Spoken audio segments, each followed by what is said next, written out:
Kalinga, Utkal, Odisha. From the dim dawn of the ancient history of India, this land, now known as Odisha, had been a bright gem in the tapestry of the Indian subcontinent.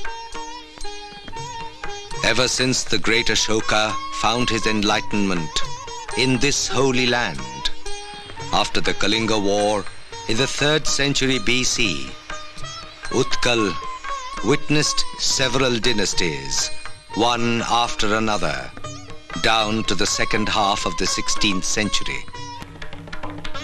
The rulers of ancient Kalinga established their colonies around Southeast Asia and became a great maritime state. The founder of the Gongo dynasty, Anantavarma Chodagonga Deb, built the great temple of Lord Jagannath.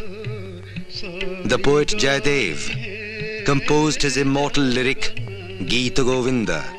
Puri became the prominent abode of Vaishnavism, with the presence of the great Vaishnavite Saint Sri Chaitanya. He flooded Odisha with the Bhakti cult. This prosperous land passed through a difficult period. Smaller Shamantu Rajas rose to power in the remote hill areas. Odisha was then plundered and ruled by the Afghans, the Mughals, the Marathas, and later by the British.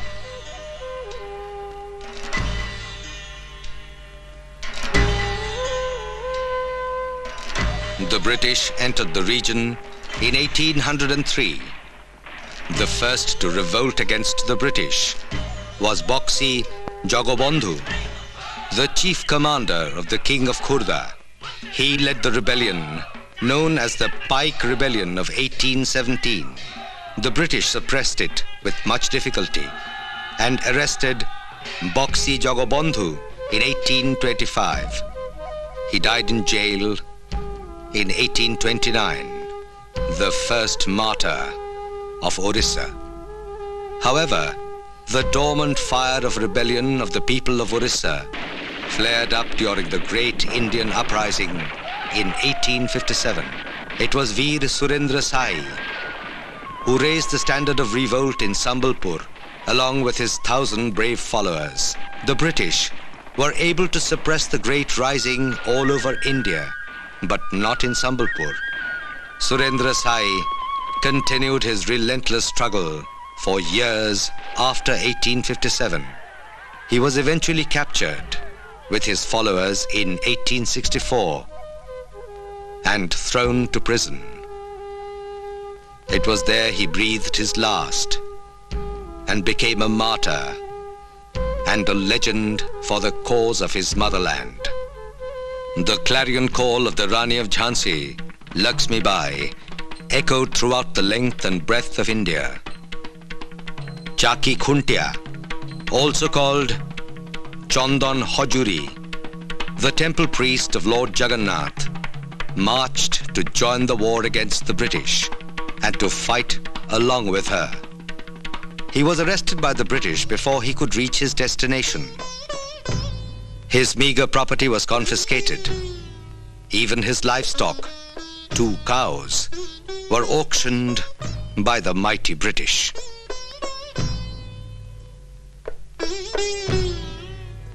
However, the British force was frightened and dazed because of Birsa Munda.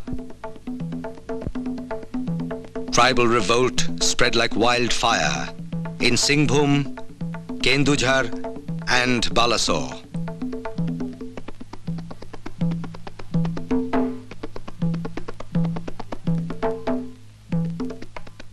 Queen Victoria declared amnesty and promulgated the British Empire's domain in India.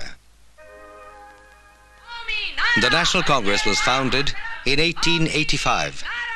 In Odisha, the Utkal Sabha started to instill the spirit of nationalism among its people in 1882.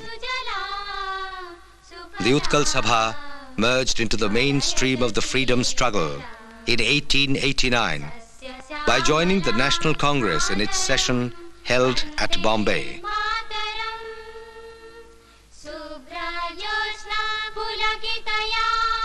A new upsurge of life flowed in Odisha under the leadership of Madhusudan Das.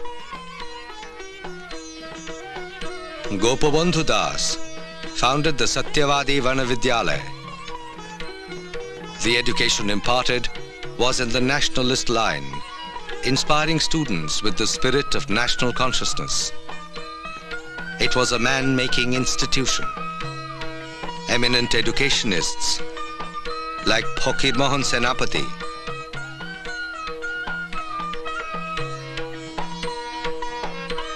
Nilakantha Das, Godavarish Misra, Acharya Harihar, and many others infused their intellect into this experiment. The first session of the Utkal Sammelani was held at Cuttack's Eidgah ground in 1903. That was a historical turning point. The spirit of nationalism burgeoned into a nationalist consciousness imbued with regional identity. Intellectual resurrection was the supreme ideal of the Indian nationalists. But in a continent like India, regional identities have to merge to achieve that goal. The Utkal Sahitya Samaj took this vital role under the leadership of eminent leaders and intellectuals of Odisha.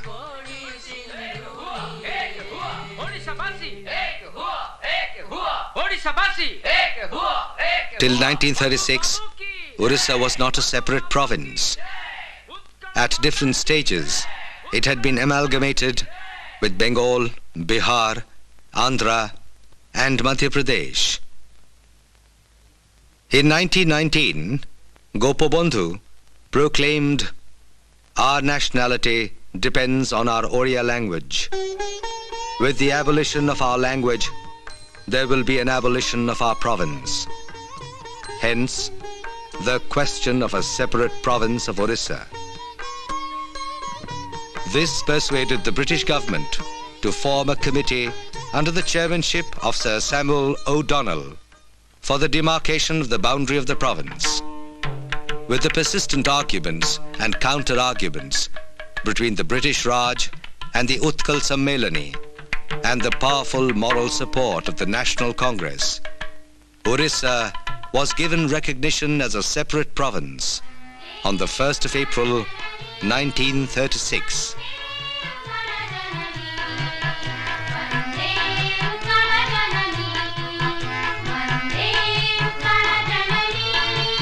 Against the backdrop of volatile political situation in Odisha, Maharaja Krishna Chandra Gajapati took over the reign of the newly formed government.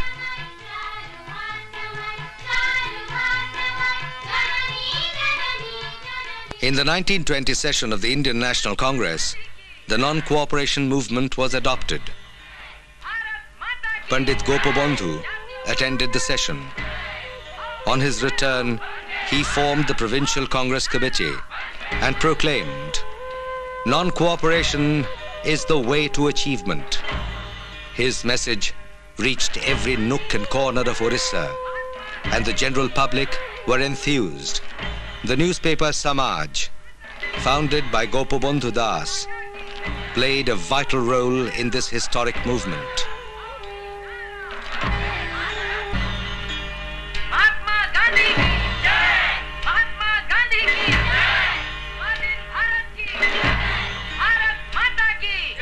Like in other parts of India, the momentum of non-cooperation picked up like wildfire, and young men jumped into this movement.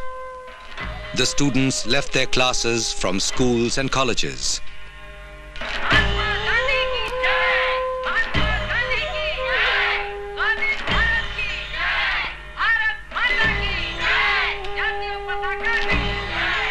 Even the Ravenshaw School and College of Cuttack, the breeding ground of intellectuals, witnessed empty classes.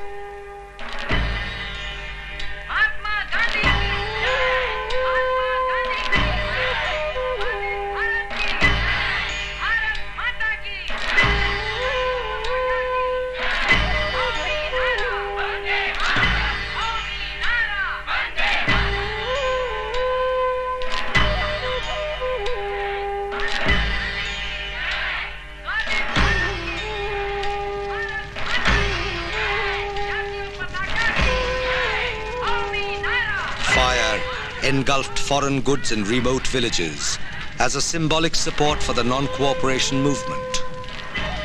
The fire of the farmers' revolt engulfed Kanika in 1922. Gopabandhu was arrested and put to jail for his support to the agitation and for his condolences for the scores of men who died facing British bullets.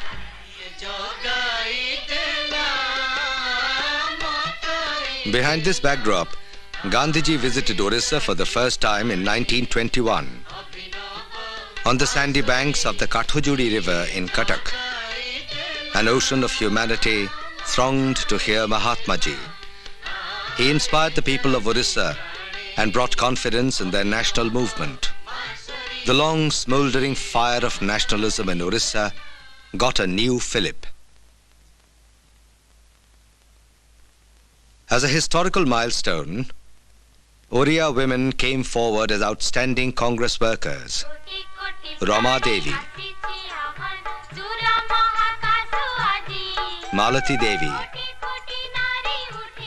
Sarala Devi, Kuntala Kumari Sabat, and many others joined, sacrificing their traditional values to spread Gandhi's ideals.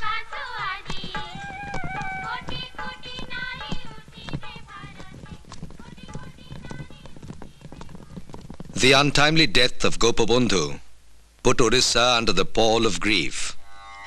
His selfless sacrifice and deep love for his country till his last days inspired his followers with renewed momentum. Gandhiji expressed his grief in young India. Though he is not in our midst in flesh, he is in our midst in spirit. Let that noble spirit guide the workers of Odisha. Gandhi की जय, महात्मा गांधी की जय, स्वाधीन भारत की जय, भारत माता की जय. Odisha fulfilled his wish in a gigantic way when the salt satyagraha was raging in other parts of India.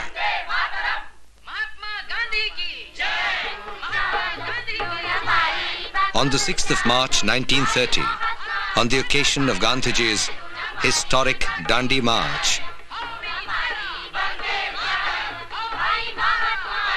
Iram, Ostoranga, Ichudi, Kakotpur witnessed satyagraha in a large scale.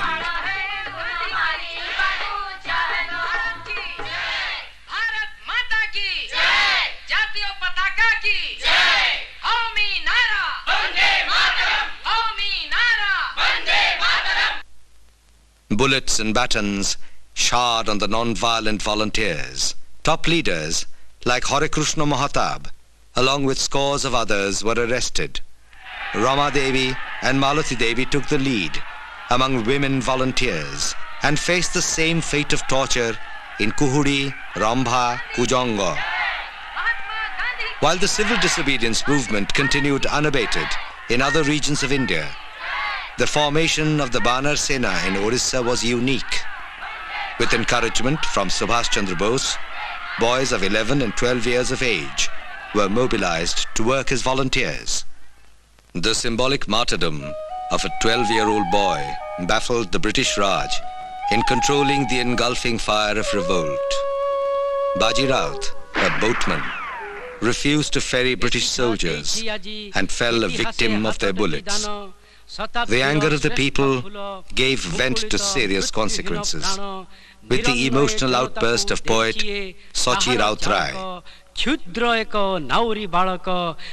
Under the leadership of Utkal Kesari, Hare Krishna Mahatab, Navakrishna Chaudhary, Biswanath Das, the Prajamandal burgeoned into a tumultuous organization and spread to different regions. Princely states like Talcher, Dhenkanal bore the maximum brunt of it, being the lackeys of the British Raj. Prajamandal agitators, carrying weapons from remote areas, assembled on the bank of the river Brahmani in Talcher. They were brutally repressed by bullets, gave away their lives to the tyrant Major Basil Gate. Raghunath Mohanty and Dibakar Porida took revenge. They killed him 1 year later during an uprising at Ranpur. Both were hanged and became martyrs. Dhenkanal was ravaged by revolting Prajamandal volunteers. Thousands of them marched from all directions to the palace for a showdown. The palace witnessed the fury of the mass. With the psyche of the Oriya people surcharged with the continuous revolt against oppression, there came the Quit India movement. Mahatma Gandhi asked the people to do or die for the sake of the nation. His call spread at lightning speed over the length and breadth of Odisha. With all the senior Congress leaders behind the bar, younger ones took over the torch of revolt. Ravenshaw College witnessed the anger of young student leaders.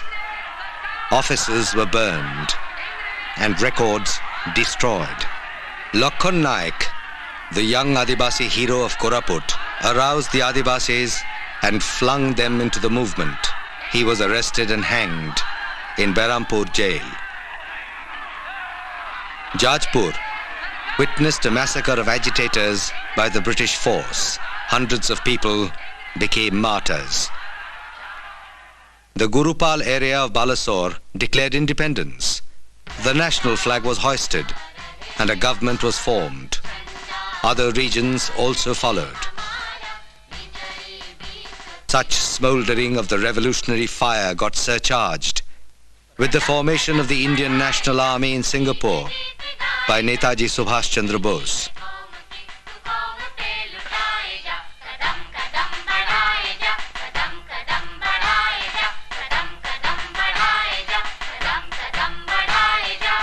The underground movement caught the imagination of younger people. Communication was established secretly between the INA and the revolutionaries of Odisha. The Rakta Bahini in Bhagalpur, an organized mechanism to defy the British administration, became effective. The Panchayat Raj of the national government was established.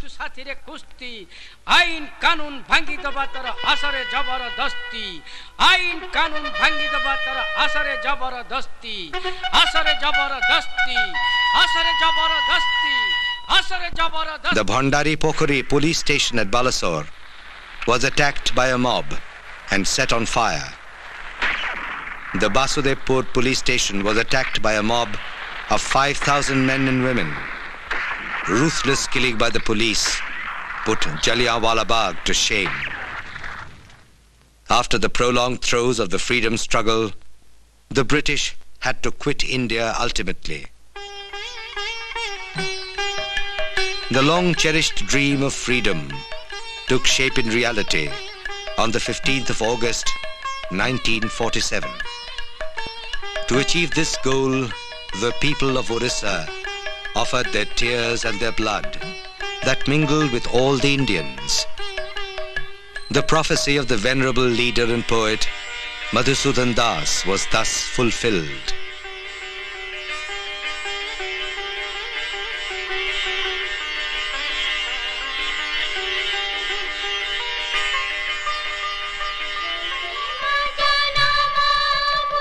It is history but a living memory, recollects Malati Devi. Raj Krishna Bose,